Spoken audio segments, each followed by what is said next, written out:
The probability and effect an electromagnetic pulse would have on this country if an attack like that occurred, it's frightening. You know, it is, Grant, and I'm ecstatic you chose to talk about this topic today, because this is one of those topics where I'm frankly amazed. It's a completely nonpartisan topic. There's nothing political about the potential apocalypse, and yet it receives so little attention.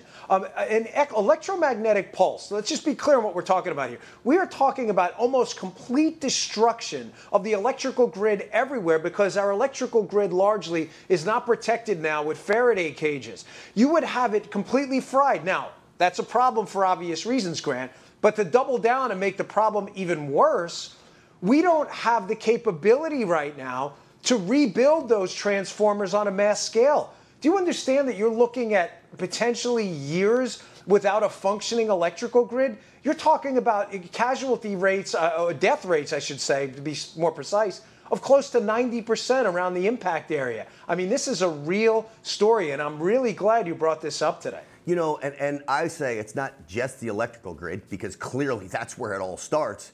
But Dan, I'm telling you, everything that is run by battery, anything that has a computer in it, just think about your laptop computer for work is now fried. If you're a small business owner and you have a computer, obviously, fried. I mean, industry as we know it, life as we know it, stops in that blast area.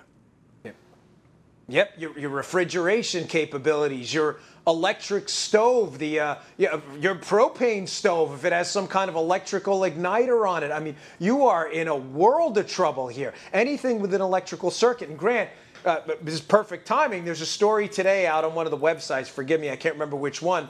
But even computers and electronics that magically survived this blast, they were saying how they may be completely useless because the internet functions on time synchronization.